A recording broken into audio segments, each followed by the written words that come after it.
Welcome everyone to Spark the Genius. I'm Rose, Spark the Genius, and I'm here to spark the genius within you today with the help of, all right, what are your names? My name is Suvi. I'm a film director. I'm Anssi Kömi, also film director. Yeah, and then did you direct a movie for TIFF together? Yeah, we are co-directors. We're also partners in life. Yeah? Yeah. Like a husband and wife kind of thing? Yeah. That Or is kind that of not? things. Or we don't use that term anymore. That's too old-fashioned. I wish I had a partner in life, especially one that I could be a creative partner with. Which came first? Were you like a couple and they said, hey, let's make a movie together, or did you meet each other while you were being creative and then go, hey, we could be partners in life?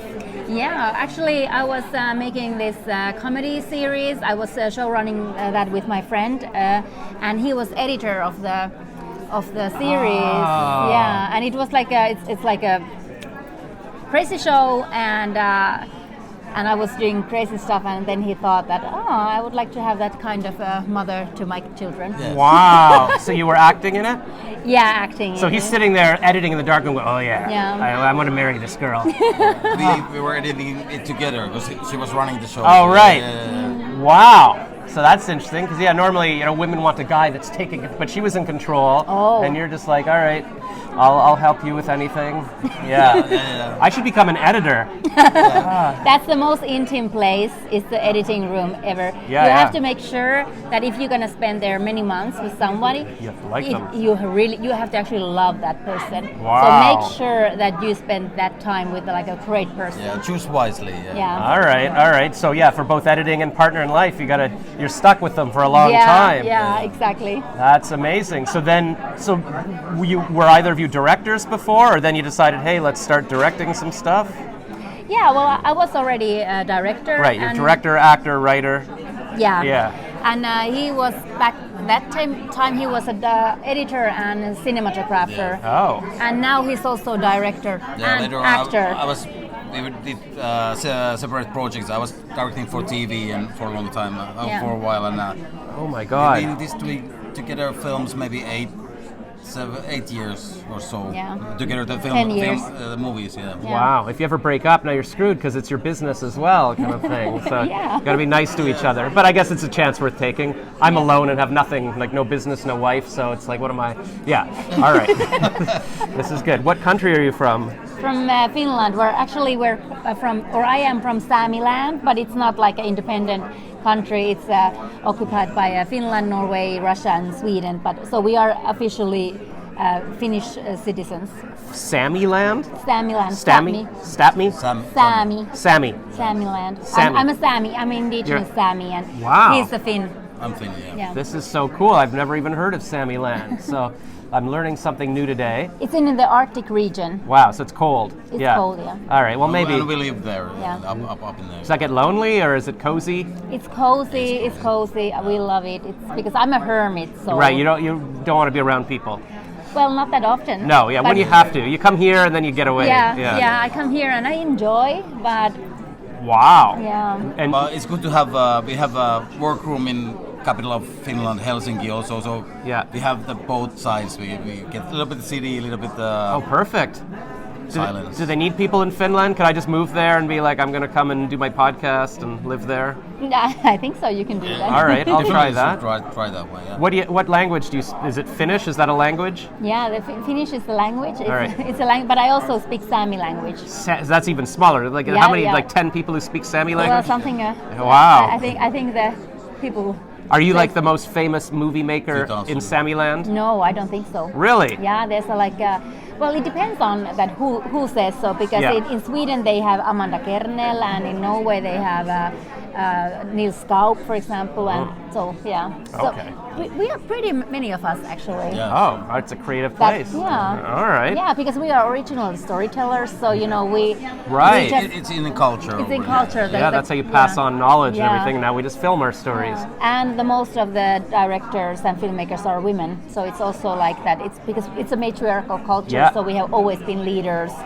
So it's easy to be like a female Yeah. director when you are Sami, because you know already that. Yeah, you're in charge. Yeah. Okay, I'm gonna be an editor in Samiland. I've decided this is my life now. What is your movie about? It's about repatriation. You know, you heard about repatriation when the museums are giving. Oh, okay. When they have to give back the old museum items to their original owners. So it is about repatriation. Oh, cool. It's a personal story in a way because I'm a Sami, so it's like a very emotional journey to find a connection to the artifacts, and like it's a spiritual journey. Is it like is it a true story or a documentary, or sort of, kind of? Well, we could debate about things about trueness. Yeah. I don't want to get in a fight. Yeah, but I mean, it is documentary. Yeah. It's a documentary. Oh, cool. But it's like because I think that since we are storytellers, so we always have the gaze. So it's been told through my gaze, and it's like there's a lot of like a dream world, and you know because I'm having these inner conversations through dream world, and it was very interesting. Last night we had a world premiere, and somebody asked that about the dream level, that why I put the dream level in the documentary, and I said because that's my reality. That's my reality. I mean, we spend 8 hours a day dreaming. I mean, that's a third of your life. Yeah, and the stories comes through dreams. Right. Because that's how I use as a storyteller and a scriptwriter and a writer. I know if I see something, I could now I will. Do you have a notepad beside your bed, or do you do a voice memo like, hey, I just had this dream about this, so you can remember your dreams and put them in? I don't need to do that because when those kind of dreams comes, they are so strong that you remember them for years. You can't get rid of them. Right. So it's like a different kind of thing that you just everyday dream. Right, because when I write down my things, I'm like, the next morning I'm like, this makes no sense, so it's gone. But if you remembered, it's good. Okay. Yeah, it's like a different thing, like owl. You know, owl flies on the table. What? Yeah, what? Why is that? That's my whole stand-up comedy. It's like, that is my notes. That is my notes. But her dreams are different. She's got good dreams. She's channeling the spirit world. Oh my God, women, they're so powerful. I'm channeling my traumas, and they're not even worth it. It's like, I fell off a cliff, or this girl broke up with me 20 years ago. Nobody cares. I still do. I know, it hurts me. I'm like, at least you've got a partner in life now. I'm just still dating my girl 30 years ago in my head. I'm like, why did I break up with her? Okay. Yeah. Anyway, thank you for the free therapy session here. But we're talking about your movie, I guess. I think this is more interesting for us. So. Yeah. Well, that's what my interviews. Like, we just get on these weird tangents, and then yesterday the South African director, we were talking about, we were talking about giving childbirth, and he was saying, I heard this story, like in the ancient times, to show men what it was like to have a baby, they would strap a guy up and then pull his parts down, and he's like, but we're off topic. I'm like, this has nothing to do with the movie, but this is more interesting to me. I'm like, that's fine. I just like having discussions. Yeah, I'm open to talk about the ex relationships, Okay, good. Because I also see those kind of dreams, lots of my exes comes to my dream too. They're so deep, it feels real. I can see her face, but I haven't seen that girl for 10 years, and I know she's married with kids now, and I'm like, what are you doing in here? But maybe it's my body's way of saying, no, you were supposed to be with her, or maybe I just need a new girlfriend to think about so I can get rid of the other ones from my dreams. I don't know. Oh, okay, but this is something this is like a powerful story that you have. Yeah. It's a story. It's a story. Tony Robbins always says, these are stories you tell yourself. Nothing's real. You can tell yourself a different story. Like it was meant to be, and you've got a new path, and you wouldn't be doing this interview with the crazy Finnish people if you were still with that woman or something. So everything's got its purpose. Do you wish that she will listen this interview? Yeah. And do you think that she do that? And do you think that she could say that do you want to tell the message to her that you were love of my life and I was supposed to be with you? Yeah, I mean, she probably knows. I don't know. But yeah, if she's hearing that, but I feel bad because what's that going to do? Because I think there's a window of time. Like for guys and for me, I'm like, why can't we just get back together? But there was a window of time when, we were going to build a family and have kids and whatever. And now, she's got her kids, she's got her husband.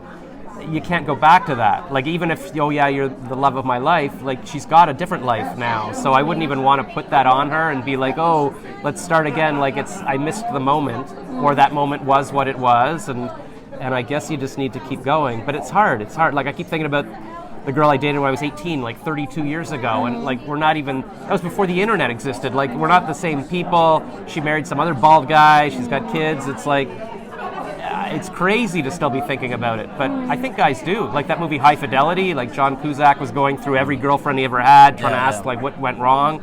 Maybe it's guys that obsess.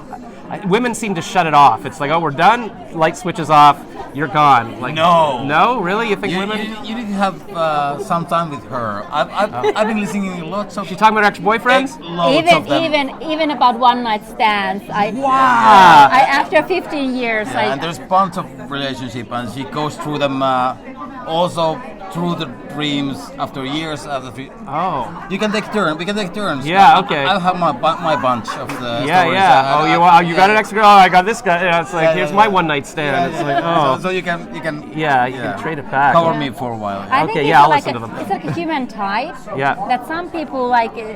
They are more like rational. Like we had relationship and now it's gone, and now we have this. But then there's like a very emotional people. So you are stand-up comedian. Yeah. So I think that you are very, very like a creative person, and I am too. So I feel that I have a lot of connections, and I could even like meet somebody non-sexually, and I can feel like a strong connection, and that strong connection stays with me like a many years, or can maybe even like the rest of my life. So I think it's like the human type, not the gender thing. You're right. So okay. So you're creative like me, and I still write songs about those girls. I shot short films with them, and I watch them, and it all comes back.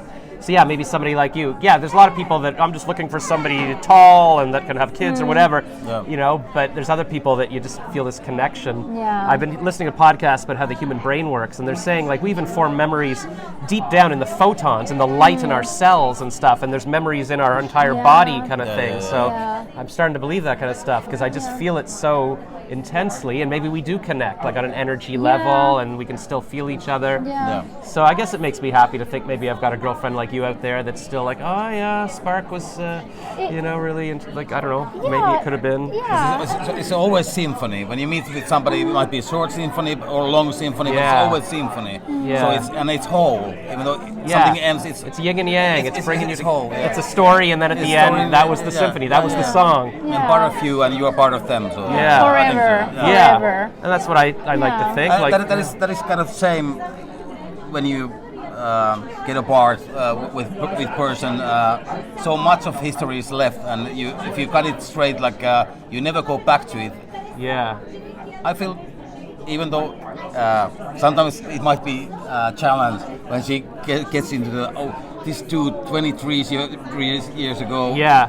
I just met him. I needed to go through all night with the stuff like okay. Yeah. But torture. I think it's healthy. We should do it more because what is there to lose? That person that you have shared time and they are kind of capsulated inside you in your memory and how you view the world. It's true. It would be healthy to kind of interact later on and tell another person, okay, we met for one night or 1 week or 3 years or whatnot. It's part of who I am. But you were a great part of me, and you still are. And I'm happy for your life, and you're with all the best. Yeah. But that really meant something, and you have been. You have been with me during the rest of the journey. So that's true. So maybe we should appreciate it more. Yeah. All right, I'll appreciate that. It's all parts of my brain, and if my ex-girlfriends are watching, I love you. Thank you. Sorry for and being if my an ex-boyfriends and one-night stands are watching, I loved you too so much. I'm sure they are. The guys are all stalking you. And same to him. Yeah, if you've got some ex-girlfriends. Most of you also. The ones that you know who you are. That it's like, maybe not the best idea. Wow, I wish the best.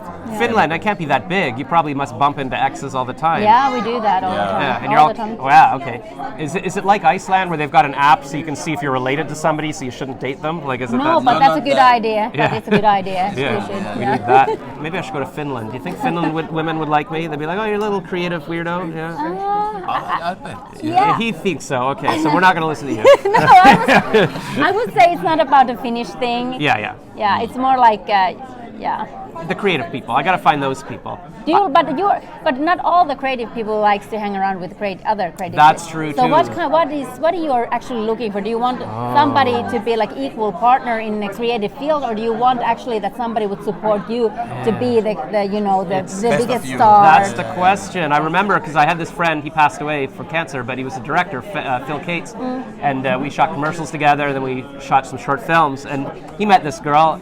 And I'm like, oh, but she's not enough. He's like, no, you don't need another creative person like us. She's just a nice girl. She supports you. She's there to make you feel good.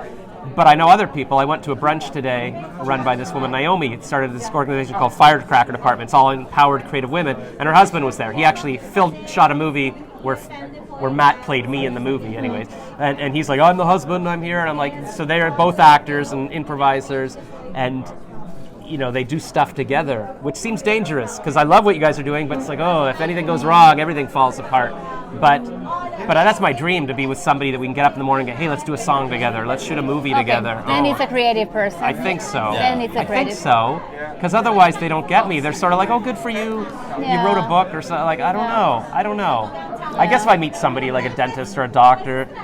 But I don't know, it's so much a part of me. Like, I want to be creative all the time, and if they don't get it... Then it must be creative person. I then think it must so. be, yeah. For them to understand you and you to understand them. I think that even like a film festival like this is better placed than the general country. Yeah, so that's why I love this, like, every year, because it's like you walk around, everybody's creative. You can be like, hi, what are you here for? Like, they all get you, they're all working on something.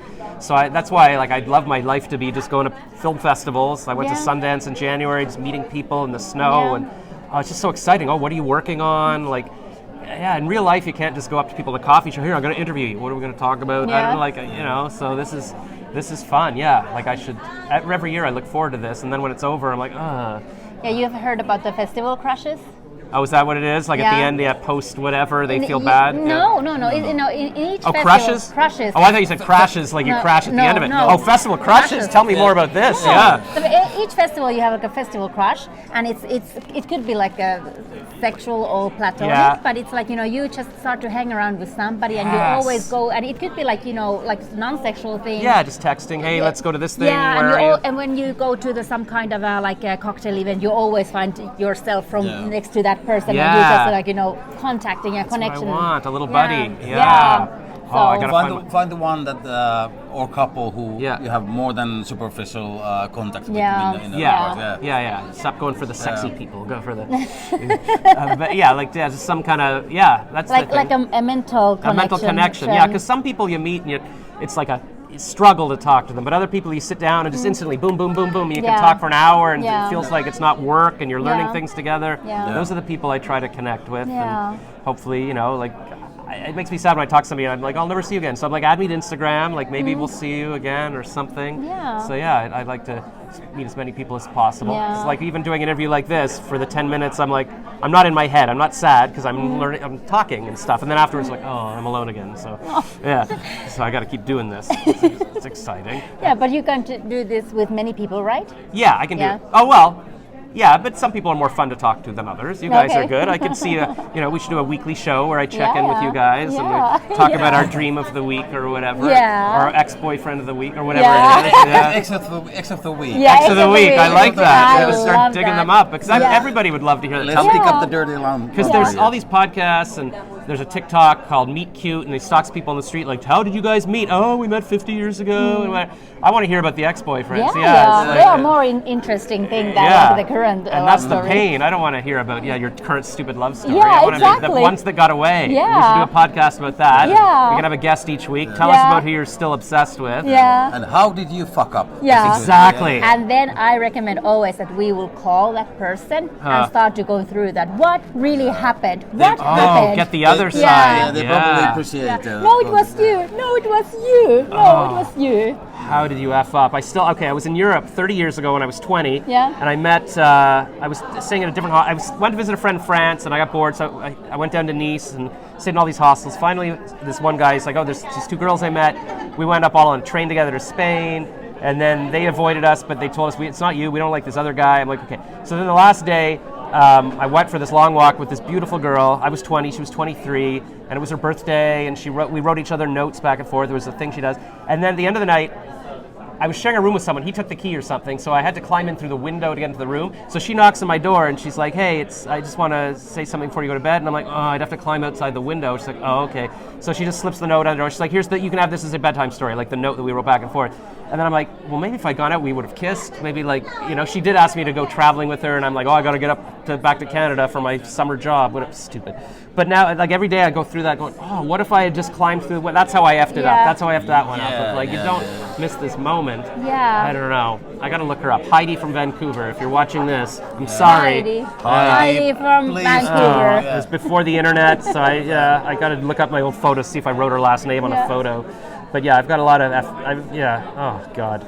Anyway, well, we're gonna make a Finnish movie about it. Oh, that could be a documentary. We go around all the Samiland people, tell us about your ex-boyfriends or the Finnish people. Yeah. And then we expand out to the world. It could be also your autobiographical film. That's true. It could just be me. Yeah. You going through all these things. Oh my God! Yeah, me just looking at it, showing you on Facebook every person, going, "This is how I effed that one up," and we go to like psychologists and like, "What can we learn from this?" And then maybe interview somebody about their ex. Yeah, it could be and like the a whole name thing. of the documentary is eventually it was all about Heidi.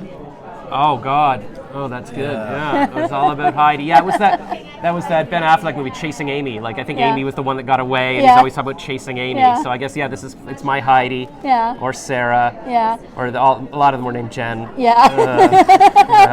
The last three were Jen. Oh. You can change the title. We could be. It's flexible. Yeah. The sequel could be, it's all about Jen. It's like, well, I thought it was all about Heidi. Well, we're moving on this week. Whoever's watching, whoever hasn't blocked me on Facebook this week. Sounds good. Oh my God, this is painful. Have you done lots of other interviews at TIFF yet? Yeah, but this is totally different level. Yeah. This is yeah. I'm sure you probably talked about your movie and the other ones. We have been talking so much about movie. Yeah.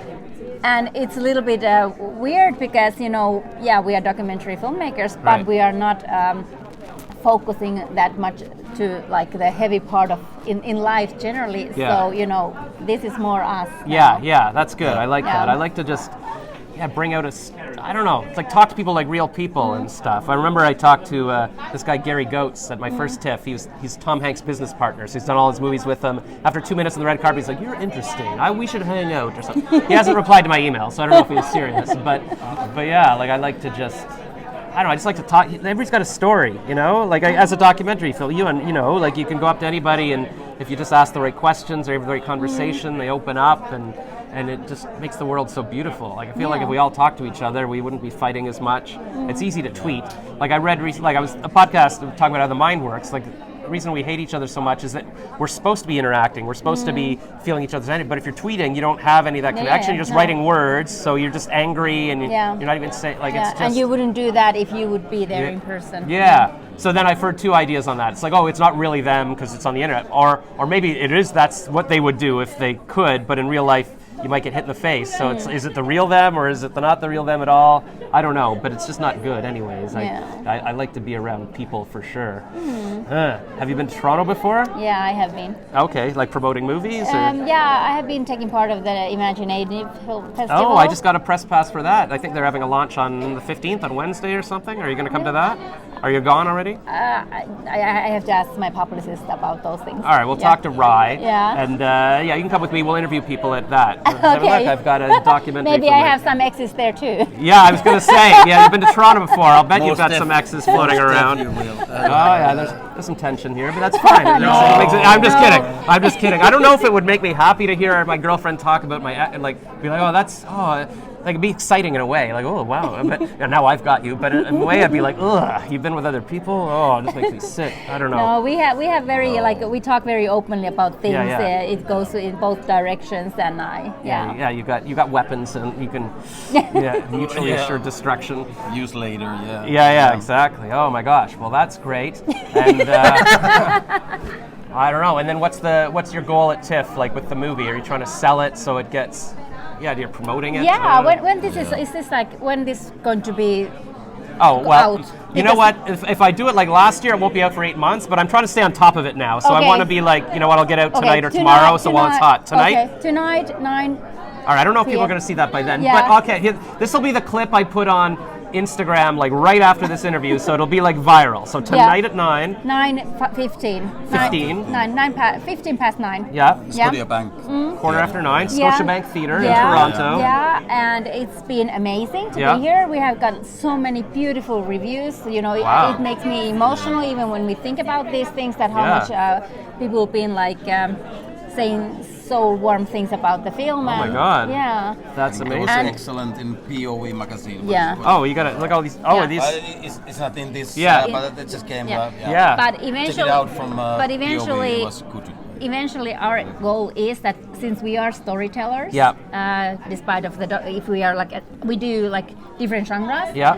So documentary, fiction, TV. And I write a book right now. Oh, So I love creative people like this doing all these different things. This is why I need to be. because it's yeah. all about story, you know. Yeah, everything's a story. I Everything's thought story. of calling myself Spark the Storyteller. I'm like, Yeah. that's close to what I am, but I also like doing it. But that's like everything's a story. Everything Yeah. is a story. Everything is story, yeah. And comedy. That's my root is in comedy, TV comedy. Oh, wow. So I love so those things. So actually, our eventual goal is that we are here only so we could keep doing our job because Yeah. that's something that we love more than anything. Well, we love each other and our kids and so. Yeah. And our of course. exes. And our exes. More than Their anything. kids. We More don't even than know whose More than kids is anything. whose kids, but Yeah. whatever. Yeah. Well, you know, but you know, we just want to make films. Yeah. And that's when we are the happiest and tell stories and everything. So- Yes. And this Okay. TIFF is a huge thing. We have learned that. Yeah, it's a bit overwhelming. Yeah. It's a bit smaller this year, good, because the Yeah. the celebrities are on strike and everything. Yeah. So yeah, you have more time to focus on Yeah. Finnish films and whatever. Yeah, so that's yeah, good. Yeah. Cool. Well, that's awesome. And then, all right, you've inspired me to, I don't know what, I'll check in with you every week and about an ex, but also I'll be like, hey, I'm working on this. What are you working on? Because I just like accountability. I Yeah. feel lonely sitting on my laptop writing. It's like if I know somebody else is working, it makes me feel better. Yeah. So, but I great. could also say about the artistic and creative flow is it's amazing. Yeah, thing. yeah. Once you sit down and do it, you don't feel lonely and like you just write, you're just shooting it. Yeah, it's Best amazing. thing. Yeah, it's like Gotta you know. fly then you yeah. are not alone when you do that. That's true. You're with the creative Yeah, energy yeah, of the yeah, universe or yeah, something, yeah. and you know people are getting that story out. Like they're going to Yeah. be seeing this. You're interacting with it. Yeah. That's what I hope for my podcast. Even people can listen to discussions and feel less alone. Yeah. And they're part of the world and they're Yeah. learning. That's cool. Have you ever done stand-up comedy? Have you thought about it? Yeah, well, a few times, but Yeah. it was like something like it wasn't my goal. I was just asked to do that because I did TV comedy and said, Right, yeah, I right. can do that. Yeah, yeah. But, It's hard, though. Yeah, it is hard, but I'm megalonic. Is that a word? Megalomaniac. Oh, okay, yeah. So I believe I can do everything. Right, If you're I like- just want to. Sure.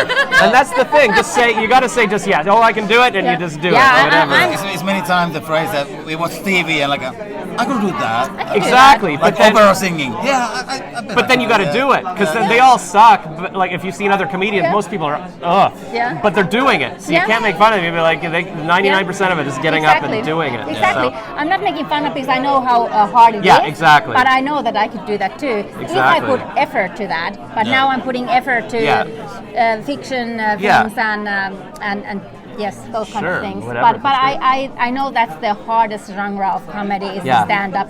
You know, Yeah, stand up. So I've taken classes like over 3 years. I've been over and Yeah. over, and I'm like keep going. Every time I get up or try to write a joke, this is so hard. It is, What and do I it's talk about? scary. Yeah, scary. It never gets better. It's always terrifying.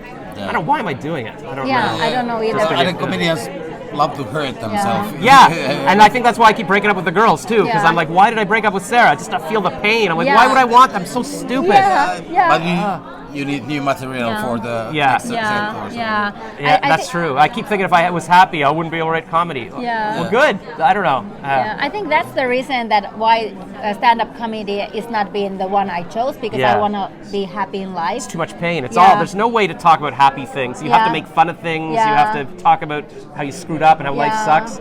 And you get the instant feedback from Yeah. the audience too. Yeah. It's like, Yeah, it's very painful. Like it's is. like, are they laughing? If they're not, you're like, oh my god, it's not like a play. They, oh yeah, everybody claps. A movie, Yeah. it's like yay. Yeah. But comedy, you know, you, I love to act. Acting is my love. Yeah. Craft, but that is safe because I'm behind the fourth role. wall. Yeah. Yeah, I'm in the role. In the role, it's a costume. Yeah, stand-up is supposed to be you. I'm listening to you. Knives doesn't hit me, but Yeah. if it's your soul that you are opening Yeah. up, that's different story. Oh, Yeah. oh, it's Yeah. awful. Yeah, my comedy teacher teacher told me, I understand you want to beat yourself up and talk about your exes and how you can't get a woman, but try something different this time. I'm like, what else is there? I don't have a family to talk about. I don't know. He's like, push it. I like when you talk about like NFTs and culture, and I'm like, all right, I'll try talking about stuff.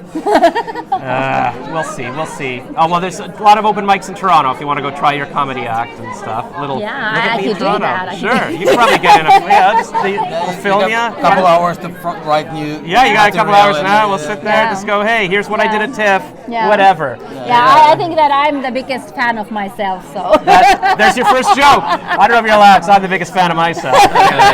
Trust me, this was hilarious in Sammy Land. Okay, yeah. Anyways, you want to hear him talk about my ex? Well, my boyfriend wants to. Or my partner, whatever.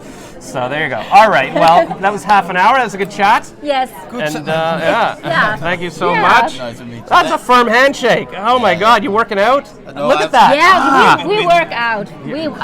Clearly. Oh my work out. The God. stuff in the yard. We live in small village. In Arctic Circle. You chopping wood? Like where do you work out? Yeah. We don't do those kind of things. Oh my. I go out, take my chainsaw, and figure out what to do in the yard. Yeah, you got to survive. Yeah. Oh my God. We All do right. that. I'll come be your little farmhand. I'll come there for a month. I'll write a screenplay. I'll chop some wood. Yeah. This will be good. I'll meet some Sammy Land ladies. We take the snowmobile, go to the frozen lake to Yes. eat a little bit. And Oh, I'm going to be so woodsy. This is exciting. yeah. All right. Yeah, I was going to go to LA to be warm. I'm going to Sammy Land. All right. Finland. All right. Thanks. Bye for now. Bye.